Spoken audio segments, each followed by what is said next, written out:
When I was a postpartum nurse teaching new mamas how to breastfeed, so often they would look up at me and say, "Ugh, I wish I could take you home with me." What if you could? Once I had my first baby, I totally understood where they were coming from. Going home and leaving behind the support and education of the people at the hospital, it is hard, especially when it comes to breastfeeding. The truth is, you need a place to turn to when it's the middle of the night, your baby is crying, and you cannot recreate that perfect latch from the hospital. You need at your fingertips education about how your body works, how your baby's body works, and how the two of you can work together to navigate supply, latch, routines, inflammation issues, bottles, pumping, and so much more. You can find all of this with me inside of my course, The Breastfeeding Blueprint. On demand, 100% online, and yours to keep. You can start learning and preparing right now. To save 20% and get started today, head over to thelabormama.com/breastfeeding or use the link in the show notes, and be sure to input the code podcast at checkout.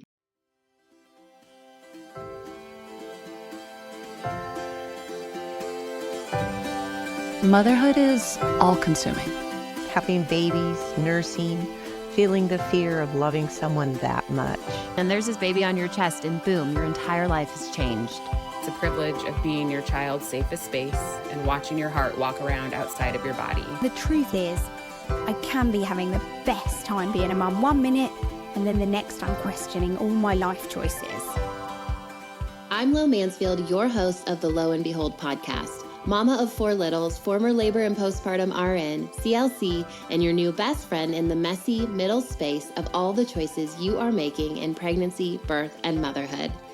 If there is one thing I know after years of delivering babies at the bedside and then having and now raising those 4 of my own, it is that there is no such thing as a best way to do any of this. And we're leaning into that truth here. With a mix of real life and what the textbook says, expert insights, and practical applications, each week we're making our way towards stories that we participate in, stories that we are honest about, and stories that are ours. This is the Lo and Behold podcast.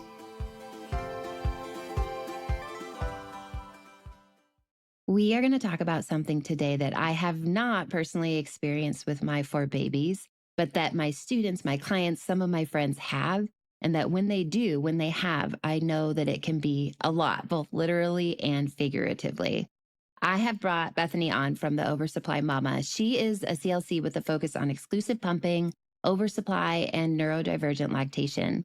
She is a NICU mom, she's an autism mama, and she has experienced both birth trauma and redemptive birth. And you will hear a little bit about all of that in our conversation today. Ultimately, what I hope you get from this conversation, though, is a good idea kind of what oversupply is, how it can impact you for sure, and then resources and things to think about and think through as you prepare for your breastfeeding story. And then if oversupply is a part of your breastfeeding story, how to kind of navigate that and how to feel about that. Let's get into this conversation with Bethany.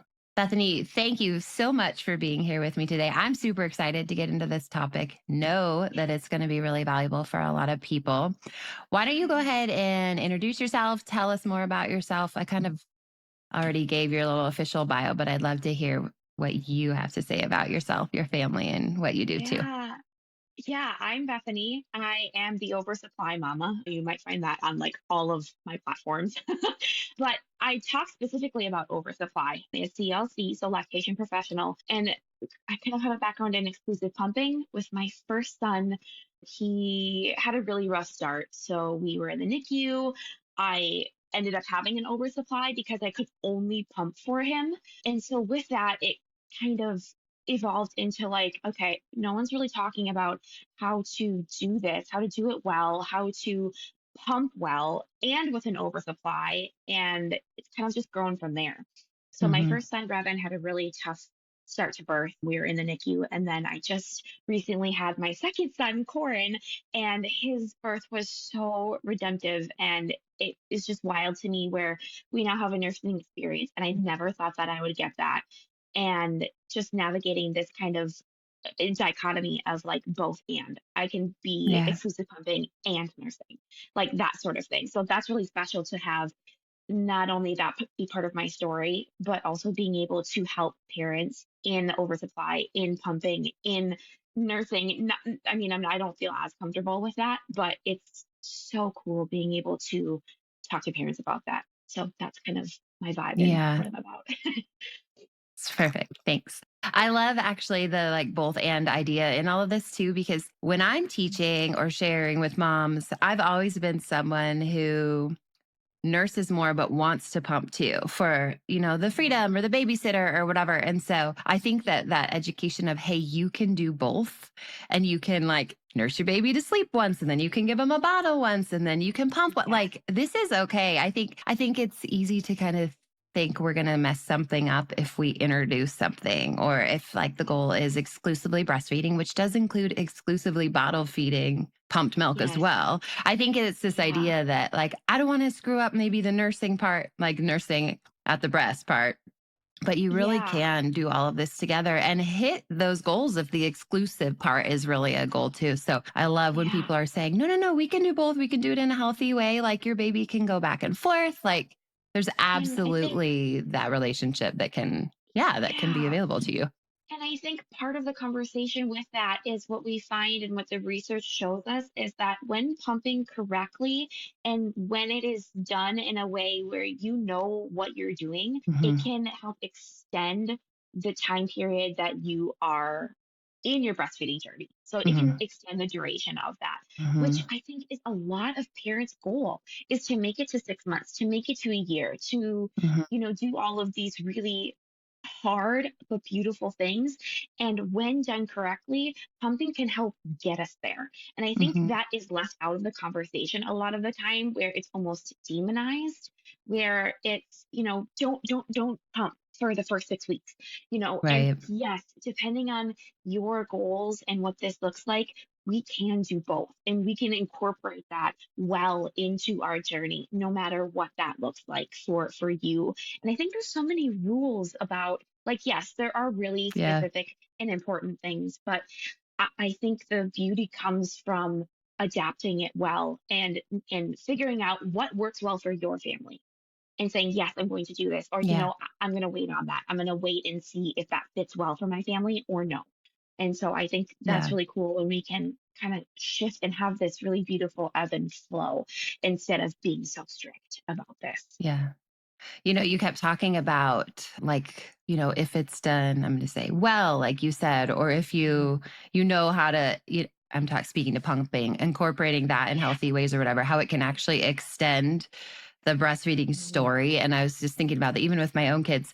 I've just been someone who adds in a pumping session after the first few weeks to like make a little stash, which no, you don't have to do that. Like we could get into that, but like that's what we wanted to do to be able to have a little bit to go away or whatever. And I'm thinking about even now, even when I've weaned, which we've been able to go past a year, I'm actually currently still nursing my 15-month-old, but I actually still have milk in the freezer that in theory will extend the journey potentially when we're done weaning. And it's not like we need it, right? At this point, it Right. doesn't have to be in the freezer, but there even is that little idea of like, let's say we weaned her, let's say she stops tomorrow, but if she'll still take that out of her water bottle, like she's still going to get Yeah. breast milk because I pumped that milk. And that's not like a reason Mhm. you must pump because then you can give it to your Right. baby when they're 15 months old. But Yeah. it is like that what you're saying is that extension of the journey, possibly just because I happened to pump and have some extra and Mhm. like in my opinion did it in like a healthier, thoughtful way and knew what I was doing. I think that was your phrase is if you know what you're doing.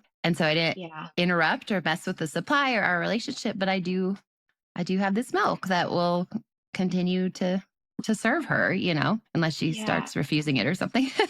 But Right. And that's such that's a another topic. confidence booster too, like knowing like, hey, I did this and Yeah. I was able to do this. I was able to kind of, put away a little bit in the freezer. And for some parents, that's not Yep. important to them.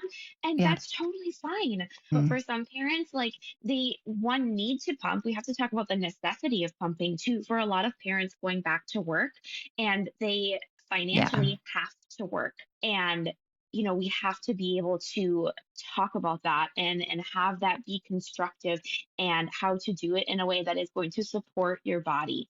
There's a lot of Hmm. nuances when it comes to pumping as far as, flange size and how to do it well and your equipment and, all of these they seem like very small things, but when we put them all together, Yeah. they can make a really huge, huge difference.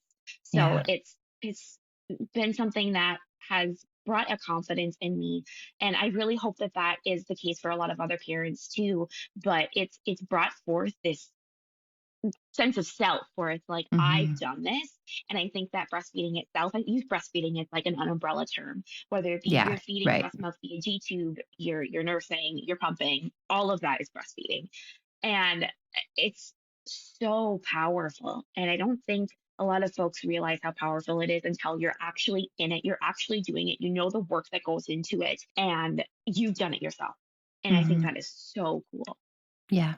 I agree. Mhm. After getting Yeah. to have done it a few times, it's a pretty Mhm. special thing for sure. Yeah. Okay, so I want to go back to kind of what we were talking about is, hey, yeah, like doing this thoughtfully or doing it Mhm. well. And let's talk about those early weeks and what it Yeah. might look like, both specifically in regards to oversupply or maybe someone who has a history of it, but also just in general, like your thoughts on introducing the pump or not, and reasons you might want to, and reasons, hey, you actually don't really need to do this right now, and kind of that discussion for those really early weeks when we're just getting started with baby. Yeah.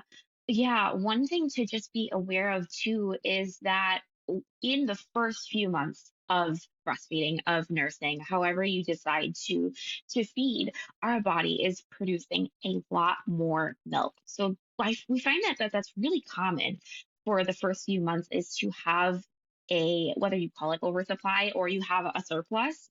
And so sometimes that can be harder to navigate. It can be really wonderful when you have a pump to support that oversupply because it can be so uncomfortable with clogs, with just feeling uncomfortable. It can be so helpful to initiate that and just relieve a little bit of pressure. Sometimes just that little bit can be so important. So it's kind of up to you on whether or not you want to introduce a pump right away. I have parents that bring their pump to the hospital and they're like, I'm going to do this right away. I'm going to get started on this. And there's no right or wrong in that. There's a few ways where you can specifically do that. You can pump after your nursing sessions. Usually, we find that a typical pump session after a successful nursing session, it's not going to look like a lot, but it really does mean a lot. It can be like half an ounce to about 2 ounces or so, depending on you, depending on your supply. We find that that's really normal, even if it doesn't always look like a whole lot. That's kind of our normal and standard supply. And when we talk about normal and standard supply, I think a lot of parents also don't necessarily know what oversupply looks like. Typically, we find about if you're exclusively pumping 2 to 4 ounces is going to be more standard. Anything upwards of that, typically that's a little bit larger of that supply. So we can pump after our nursing sessions. You can Okay, I'm going to um interrupt for a second oh yeah, because go you ahead. just I'm threw out sorry. well, no, you're good. You just threw out a number, and I know people latch on to numbers. So when you're saying like Hmm. typically, and again, there's a range Yeah. here, like 2 to 4 Hmm. ounces, are you saying pumping that much after nursing at the breast, or some No, that's like a standard pumping that's session just that's if we in have not. general? Right, Yeah, that's if we have not had a milk removal session right. prior to. Yeah. Hmm. And so a So 2 to 4 ounce is a pretty standard mhm, pumping output, which makes sense, right? Because yeah. typically we all end up with babies who it's like, oh, they take about 4 ounces, and then some babies will take more, maybe a little bit less, but that's like such a standard Hmm. kind of volume Yes. for a feed. Yeah. Yeah, yes. And we also have to consider like how often are you pumping? Is it every Hmm. 3 hours on the dot or is it every six? If it's every Hmm. six, then maybe we talk about what that looks like as far as your supply. So there are so many little nuances when it comes to supply. So I don't want us to focus on the number exactly. Again, this kind Right. of ebb and flow, this fluidity that we're talking about. But in general, if we're pumping every 3 hours without a milk removal session prior to, in general, you're probably going to be looking about 2 to 4 ounces per pump session is Hmm. pretty typical and pretty normal. And if you're consistently over that, let's say 6 or 6 to 8, you Hmm. might be someone who does I guess I'm trying to clarify for the moms who are like, do I have Yeah. oversupply? And then the next question would be like, Yeah. is it an issue? And if not, like if it's working for you, you're Mhm. okay. But so Yeah. more than that, especially consistently or like multiple pumps throughout the day might be an indication, hey, your body's making Yeah. a little bit extra, especially if baby is not taking that all in as well. Yes. Yeah. And we also have to be comparing our diet. So we have to be comparing, like, what Right. is your baby eating? Right. So I always go Exactly. back to, like, what is your baby taking? Your individual child. If you are creating 10 extra ounces than your baby's eating, to me, I call them an oversupply. I call it a baby oversupply, Yeah. because it's not a whole lot, but it still is extra. So I really bring it back to, what is your baby eating, because we have to be comparing that. So anything outside of that is going to be oversupply, and it is going to be that extra that you're putting in the freezer, or that you're saving for milk baths, or whatever it may be.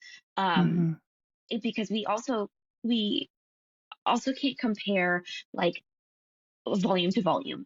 Like, if someone's baby is taking 20 ounces and, my baby's taking only 5, you know, that's very, very different. Right. So, we have to really consider the individual in this Right. conversation. Well, and one thing I like to always interject in these conversations too, as someone whose kids basically would never take more than 4 ounces at any 4 kids, and not one of them ever took a 6 ounce bottle or 8 ounce, like if I had extra or what, like they wouldn't take it. But I think it's important to one, acknowledge that that's totally normal. My body like made what they wanted and they got it and that was it. They like didn't want more or need more. And two, that my body, there was nothing wrong with me or my body No. if it wouldn't pump extra or make extra. Like our body's jobs in theory are to make what our baby is asking for. And so those other moms who maybe were pumping extra, their kids were taking 9 ounce bottles, is like, that's great for you guys. And like your bodies are doing great together. And like me Mhm. and my kids, we're doing something different, but we're also doing great together. Cause I think sometimes when we get in the supply conversation, there's this idea of, even if we look at our baby, right? Because how often we're like, look at your baby. How's your baby doing? Are they happy? Like, then hold on before you start freaking Mhm. out about other things. And so, even so, in that conversation, I just think it's important to say, like, even if you're looking at your baby and they're doing great, and your brain's trying to go over here and say, but I can't really pump extra, or I don't have a lot in the freezer, like, you're still doing well. Like your body's still Right. making what your baby needs, which means it's doing its job. It's nice to Yeah. have extra.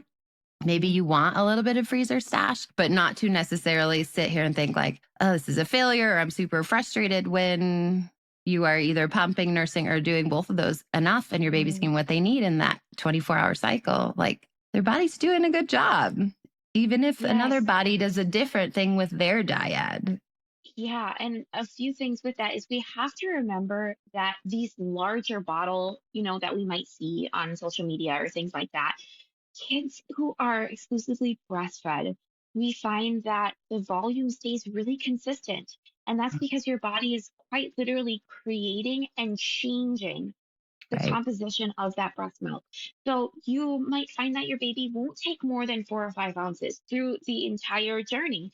And that is beautiful. That is Right. wonderful, because that shows that your body is creating what they need from the bottom up, pretty Hmm. much. Oh, there was something else I was going to say and I lost it. That's okay. I think it's just valuable to remind people of that. So Hmm. yes, I like fully Yeah. agree with what you just said too. That Yeah. is enough. Like you're Yeah. doing enough when your body recognizes what your baby needs. I mean, I just think that's Yeah. actually so cool. Not that it's not cool if a body makes extra or whatever. It's not like it's not paying Hmm. attention to what the baby needs, but I actually think it's really neat to see the harmony of, this is my body that makes 32 ounces a day and my baby wants Hmm. about 32 ounces a day, and that's what we do together. I mean, that's pretty cool to think that Yeah. that feedback system is all that intertwined and connected and It's speaking to so each other cool. like that. Yeah. Yeah. Yeah, it's so cool. And getting on more of the conversation about oversupply and what that looks like to maintain it, Yeah. like, it's really hard to, one, be in a space where you're talking about oversupply on a consistent basis. And a lot of moms will say, well, I so wish I had that Hmm. problem. And I think we have to see both sides of that. Like, yes, it would be so wonderful if you could feed your baby and have this extra. That would be amazing and wonderful. But we also have to look at the concerns, and these are very valid and very real concerns that oversupply parents have, where we're purchasing extra freezers to literally accommodate for Mm, all of this breast milk. It's bagging up milk hours, sometimes hours a week, to make sure that it is safe, to make sure that we are providing for our babies and that we're keeping that safe. It's talking about how to remove at a very consistent way, mm. because otherwise, I had a mom tell me that she literally left the house once the first time postpartum and she got mastitis. And so we have to have these kinds of conversations as well.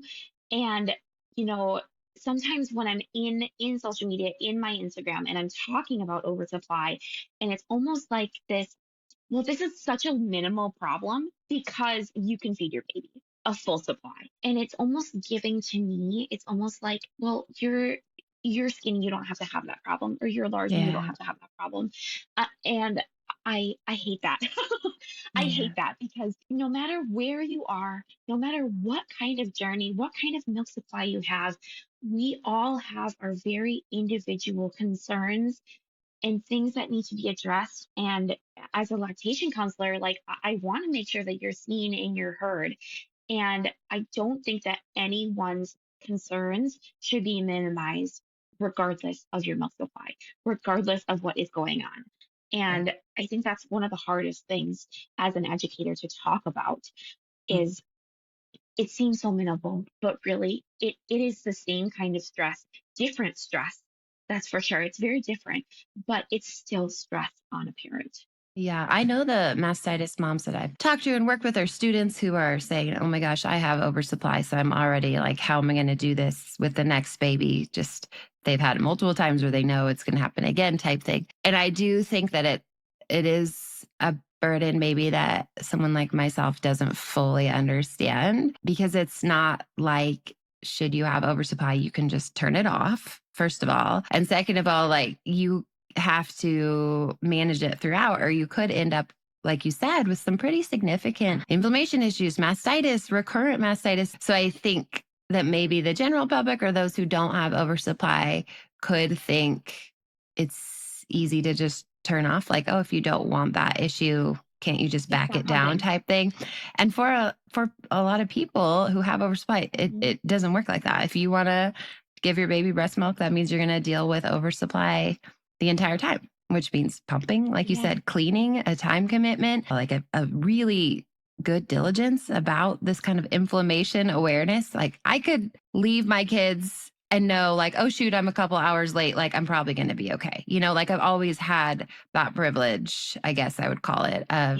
Yeah. of Yeah. knowing that it'd be all right. And I have mamas and Mhm. students who, I mean, they skip one feed, the baby sleeps a little longer at night, and it's like that quickly they're dealing with pretty, significant issues. Yes, they're often like resolvable or mastitis can be corrected, but it's not fun to go through that, especially over and over and over again. So I guess, yes, I'm Mhm. just reaffirming that it is something that is easy for people to dismiss because the reverse of it is like you have enough milk for your baby. And so I'm Yeah. going to say like the person who may say like I would kill for that, right? Like that type of mentality, which they do feel like they want to have enough, like that is primary goal, but that it does Mhm. come with really significant, I'll say like struggle or complication Yeah. alongside the privilege of yes, we make enough, and it's actually one of the Mhm. really hard parts of breastfeeding too. So Yeah. It's both and.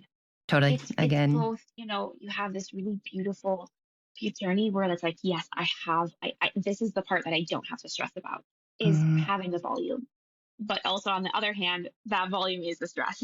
yeah, So it's both right. and. Yeah, Mhm. definitely. To Mhm. get really practical, yeah, I was Mhm. telling you before we started, sometimes I feel like because of what we see on social media, or even me, I just was saying, I like to have a little bit in the freezer, like these kind of messages that there's the possibility that some of us almost like create an oversupply for ourselves. And then we have to end up backing that down later on, or we are, yeah, feeding baby and then pursuing this really full freezer whether or not we even need it, just because we think that's like how this needs to be done. And then we have moms who truly do have some oversupply, or like you're talking about, where they can see the signs of it. So, what do you suggest for moms, really in either scenario, but to actually maybe start backing down a little bit, whether or not this oversupply is, I'm going to say real, like self created or persistent, like it's not going to go away? But what are some steps that people can kind of take if they're thinking, I'm making too much,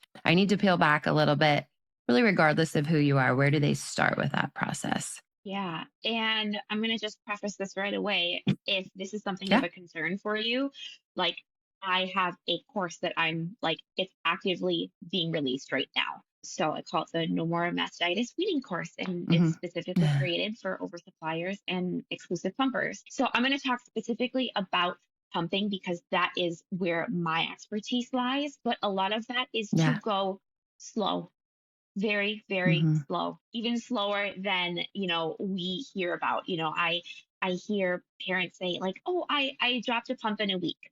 Well, for a lot of oversuppliers, that's fast.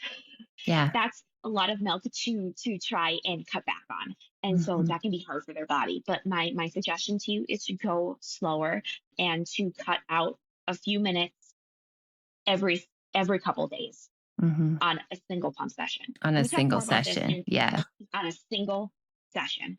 Hmm. I think a lot of the mistake is, I'm going to cut back, 10 minutes on all of my pumps. And that's where the Right. mistake lies, is where Right. it's too much for our body. It's too much. And you think about, like, even it seems fast, when we give birth and suddenly, or maybe not suddenly for some folks, For but some people. we have milk. We have milk when our body did it a week beforehand, Right. which is wild to me. It is so wild.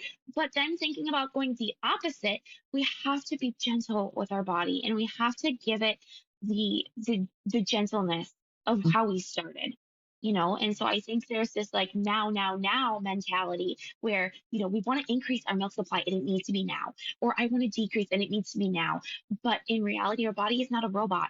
Like, we have to give ourselves and pace ourselves and have our body adapt, and our body can adapt. We can increase supply ideally, within the first 12 months, even if not, beyond that. It's very, typically it's very adaptable, but when it comes to reducing that, we also have to give our body the time, the space, the peace to be able to do that gently and to keep our physical and mental stability in line. So my first recommendation is to choose one single pump session and focus on that.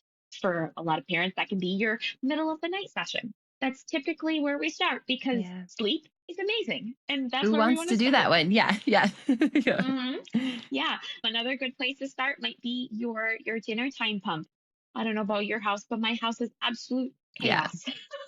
And so that's a really great place to start, is to try and cut out a little bit more stress while cutting out that individual pump session. So taking it down a few minutes every few days until Hmm. you're usually say between 5 and 10 minutes.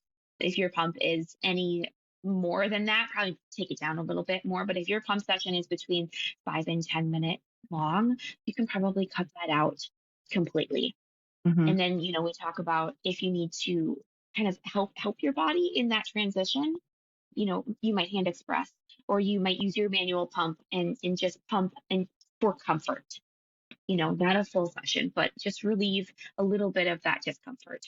Yeah. Mhm. It's interesting. I think the oversupply conversation is really a weaning conversation too. And I think sometimes a lot of us associate weaning with total cessation of Mhm. breastfeeding, but this is all weaning. Like if you're weaning back from a pumping session, if you're weaning baby back from one specific feed during the day, like Mhm. this weaning process can kind of be something that is not cyclical, but and not perpetuity. It's It's not forever. ongoing. Eventually they wean, but it could be ongoing for like a year, Yeah. right? Like my daughter Yeah. already has been weaned back from the many feeds she was doing, and now we're down to Mhm. like 3 a day, and I'm pretty sure we'll probably wean away from one more soon, and she'll just do 2. So it's like this Yeah. kind of consistent weaning that's happening, which is to some degree, yeah, a consistent adjustment in supply. I think my supply is Mhm.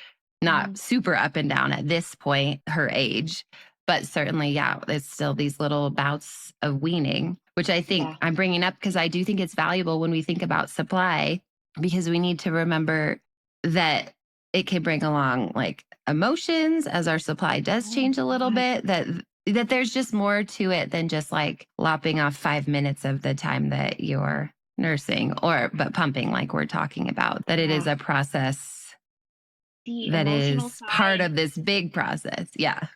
Yeah, yes. I consider weaning to be anything where you're taking your current Right. scatter, your current schedule, and bringing And that then down backing any up. further Yep. than it already is. Yep. And dropping a pump, like to me, that's weaning. You're taking a little bit off of that, and there's some really, it's freeing for a lot of families. It's Yeah, freeing to absolutely. be able, like, oh my God, I don't have to get up in the middle of the night to do that. you know Totally. and I think it's definitely in the conversation, especially with Hmm. oversupply. We can do this, and it doesn't have to be like one and done, going down to absolutely zero. You can do this weaning process in stages, in steps. It can be very fluid you Yeah. know Yeah. hmm yeah. What do you say for someone who is doing this kind of gradual wean, like you're talking about from a session, and I'm going to say it's not working? Or like, what are some other steps? Like that would work for me, but I'm sure there are some people where it's like, yeah, it's not really working, or I'm getting mastitis, or kind of what about those moms who Mm, I'm going to say it's that kind of hard. initial intervention doesn't totally work and they do need to back Yeah. up that supply for whatever reason. Yeah, I find that with oversuppliers, a lot of times when they cut out sessions, they may not necessarily cut down volume. Right. It just It moves. takes longer. And so I Hmm. call it like a reallocation almost, where Hmm. your body is taking, let's say, your volume from 2 sessions, and now it's back into 1 session. So you have a bulk amount of milk in one single session. So we really do have to almost change our mindset. And it may not be as structured as we want it to be. And sometimes, Right. sometimes that looks like going backwards and saying, my body really cannot handle this. I need to add in more time. And I Hmm. think that's also one of again, shifting that mindset where it's like, just because we have to take a step back, or what if you get sick, or what if your baby gets sick? I had a mom that I was, talking through weaning, and, her baby got sick, and she was like, I have to add in another pump session. Like, I have to take that back. There is Yeah. nothing wrong with that.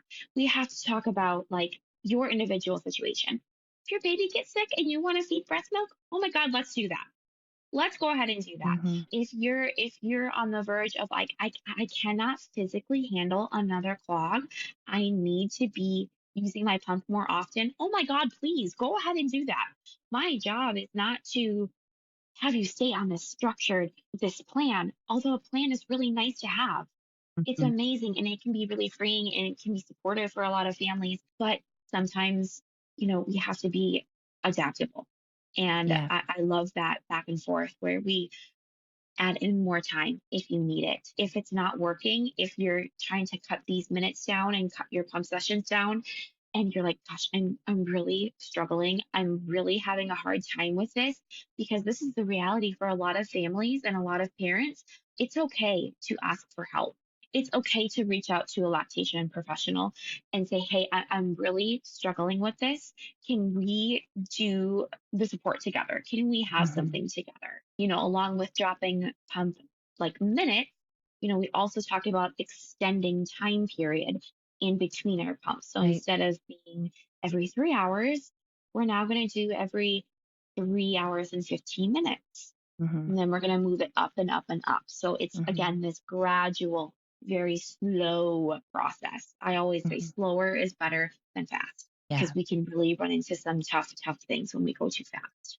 Yeah. Which I mean, if you're out there and you're like, I don't have oversupply, but I do pump once a day or something, like my recommendation still is really slow when you back that up too. Like why invite an issue when you can slow it down just a Yeah. tiny bit and know know that you're not gonna Yes. invite some sort of inflammation problem. Like if you can go And slow, just you take the also time to go mentioned, slow. yeah, yes, you also mentioned the emotional period of that. And Yeah. there's so many emotions impacted with weaning, because we think about breastfeeding and we think about the idea of lactation itself. And oxytocin and prolactin are like running rampant through our bodies. Hmm. And that literally changes our brain and our brain chemistry and how we approach every aspect of our lives. It's this calming that gets it's surging through us.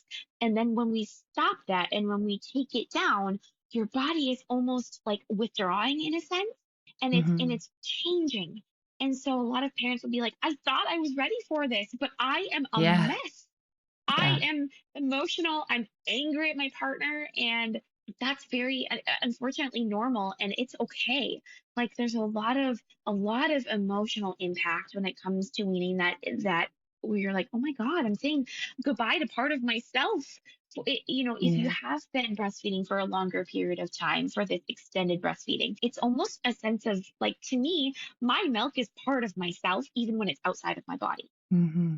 And when we say goodbye to that, it's almost this mourning, this like, oh my Hmm. God, we're on to the new chapter, we're on to our new set. So Yeah. it can be really hard. And my recommendation is just to feel that. And I'm always see a therapist if you need to as well. Like that did me so good in my first postpartum journey with my son when we Yeah. had birth trauma, when we were in the NICU, and I did not have this beautiful nursing journey that I obviously expected to have.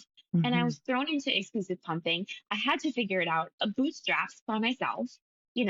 and we have to do both and be so Hmm. grateful for where we are, where we've come, be ready for weaning, and also in the same breath, be sad that it's over. Like you can Yeah. do both, Yeah. you know? Yeah. Gosh, this is a separate conversation, but also thinking about weaning and how not only like prolactin and oxytocin when they're falling related to weaning, but then that also means that your cycle might be able to return. So then you're bringing in like progesterone and estrogen and what they all do if our cycle does happen to come back during one of these, weaning Mhm. processes or prior. That it isn't just as a lot happening in your body. And I think sometimes you have this idea of like, all right, I'm peeling something back and I don't want to say things are going to get easier, but like I'm removing a responsibility maybe from myself, from my body. And it's like, well, It but should get yes, but then your easier, regular right? cycle might come back and whatever that brings along. So it's like almost more of a flip flop back to like one for the other. And so it Yeah. can just be emotionally a lot when really you're thinking about it as a physical thing and times and quantities and all of that. And there's this whole other part of Yeah. the spectrum that is very real and very much a part of it too. Yeah, yeah, absolutely. And for me, at least, it's like feel it because it's so real to you. I don't care what anyone else says. Like they don't know how you feel inside your body, but that's your truth and that's Yeah. your reality. We're saying goodbye to a chapter, and Yep. that's okay to be sad about it, or it's okay to have these very big emotions, Yeah. and that's very valid. So Yeah.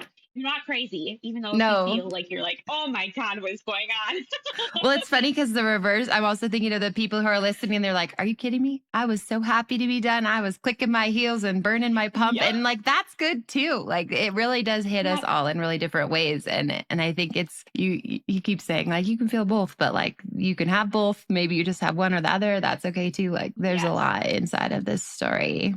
Okay. Anything else? I know that like there's 16 different rabbit trails that we could go down, but anything else that you would want to add kind of to those? I would say almost those who maybe two messages. One, never breastfed a baby. So what should I be thinking about heading into this in terms of supply? Like I know what I would say, but I'd be curious what you would say as well. So that with no history and then like almost to your first time mama self and then to your second time mom self who did have oversupply and did have that, like how to approach kind of going into that when baby is not quite here yet and how to think about, I don't know, like best plan, not best Yeah. plan necessarily, but getting started and what's coming next for you.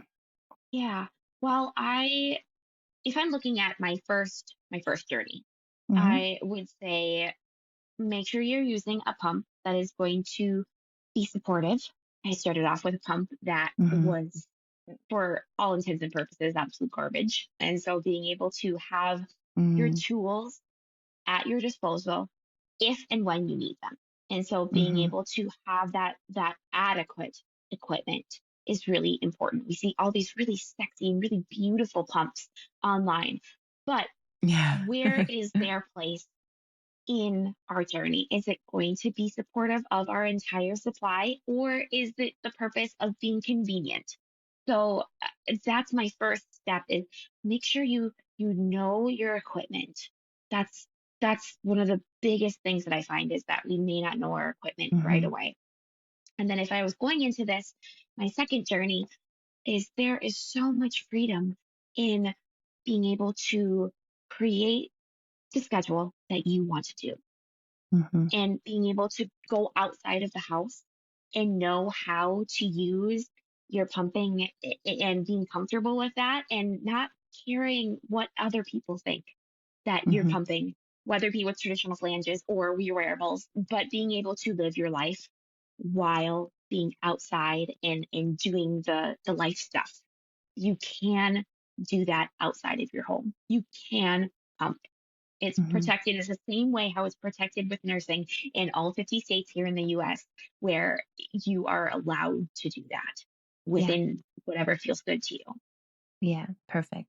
I Mhm. want to narrow in on you talking about really quickly for that first timer, especially that like Yeah. have your stuff ready if or when you need it and just understanding like you might not deal with this at all and that's great. So don't Yeah. expect that this is going to be something that's going to challenge you or don't be worried about or unnecessarily anxious about it and just know that there are tools to help those who have oversupply and educators if that becomes part of your story and it very well Yeah. may not be part of your story. And so this might not be as, I don't want to say complicated because oversupply doesn't have to be Yeah. complicated. You can figure it out, Yeah. but it might not be as challenging Mhm. as some of this. Like you may not ever have to really deal with that. And that's great too. So I just want to like plant that seed of, yeah, that this is not, this is an if conversation for some people, not a Mhm. win. So be ready and be Yeah. prepared and know your resources and also know that this might not be part of your breastfeeding story. And that's great too.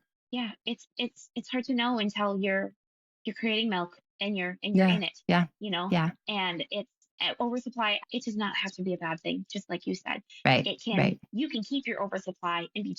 totally happy with it. Yeah. And that's something that I've done is I probably could have weaned down, but I I like to play games with myself and pretend and see how much I can make. Or like what happens if I try this? What happens if I, and to me, that's where the joy of pumping comes in. And a lot of people don't think pumping is joyful, but Yeah. I personally do. I think it's such a gift to that we have this technology where we can be supportive of oversupply and literally create an entire my grandma could never but like we can Yeah. absolutely do this Yeah. in this time and age, and I think it's such a tool and it's such a gift, and I really think that Yeah. we can start talking about pumping as a gift. Yeah. Yeah. That's lovely. I love that. Also, not to mention, if you do make a ton of extra and you don't need it, you can donate, which is another combo too. But that's a really cool gift too. So don't forget about that if this Yeah. is something that you run into. That's a pretty awesome Yeah. thing to do as well. Yeah. So, okay, Bethany, why don't you tell everyone? I think you mentioned it earlier when we started, but just kind of where they could find you, maybe check out this course that you just mentioned to us, all of that Yeah. stuff. Yeah, you can find me at the Oversupply Mama on Instagram, on TikTok. My website is theoversupply.mama.com, and the Okay. course that is currently on pre-order is the No More Mastitis Weaning course. Okay. Basically, almost it gives you a little bit of a snippet when we were talking, but we Yeah. go really into depth about the different techniques, about how to adjust and adapt to weaning for your individual body. Hmm. What are the signs where weaning is going well and the signs that we need to let up a little bit, and how do Okay. we adjust that to your individual journey? So we go really into depth. It's a signature course, and it's a year in the making, so I'm so excited that it is being put out to our families who need it. Okay, perfect. And then last question does not have to be related to anything we just talked about. I just love to Mhm. ask at the end, what is one thing in your life that's just sparking a ton of joy for you right now? Oh gosh. I know I My put you on son, the my spot. son, my oldest is autistic. We just found out that Okay. he is, and so just being able to check in with him and play in a way that supports him. Like right now, Hmm. we are all WWE all the time. He's jumping, he's climbing, I'm throwing him on the couch, and I get to be the fun mom and play with him in a way that supports him. And like I always forget to do that. Like I'm like, oh, let's not do that. Let's and so that's what's Mm, bringing me a lot of joy is we get to just be crazy outside and we get to just be wild and I get to be a fun mom and I love that. mm, So that's mhm. what's bringing me a lot of joy is, investing in him and how he experiences the world. I love that. I like the idea Mhm. of freedom. I think sometimes with social media and just all of our inputs, we almost get the opposite, right? We're like, I shouldn't do that. And I shouldn't do that. And I shouldn't do that. And oh my gosh, I've screwed everything up. So, for whatever reason, if someone grants you freedom to do something in parenting and you can take it, I think, yeah, Yeah. it's going to feel a lot more joyful because instead of feeling like I'm screwing up, you're like, this is actually exactly what I'm supposed to do. And it feels I'm great. So, I'm I such love a that. type B person. I'm such a type B person that this is Yeah. already on my plate. Like I love it so much, but like just leaning into Yeah. that where it's like there are no rules. I can do whatever. I'm Right. in charge of Right. humans. First of all, that's wild, but Sounds yeah, it is. Well, and to this Mhm. type A mom, I'm like, no rules. Whoa, whoa, whoa. We need to calm down. So that freedom though, that is that is great if you can embrace that. I need more of Yeah. that in my life too. Yeah. Well, Right. thank Yeah. you so much for being here with me Mhm. today. And It's yeah, for doing what such you're a doing. I think joy. that the population who needs you, they really need you. And so it's important to have people like you out there helping those families. So thank you. Oh, yeah. Well, thank you so much. It was such a gift talking to you. This was so special. And the communities that you touch with birth and, this is so important. And I loved having this conversation. So thank you so much. Thanks. Thanks, friend. Thank you so much for listening to the Lo and Behold podcast. I hope there was something for you in today's episode that made you think, made you laugh, or made you feel seen.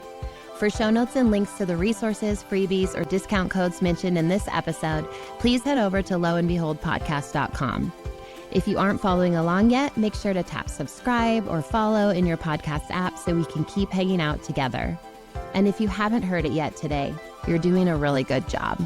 A little reminder for you before you go. Opinions shared by guests of this show are their own and do not always reflect those of myself and the Labor Mama platform. Additionally, the information you hear on this podcast or that you receive via any linked resources should not be considered medical advice. Please see our full disclaimer at the link in your show notes.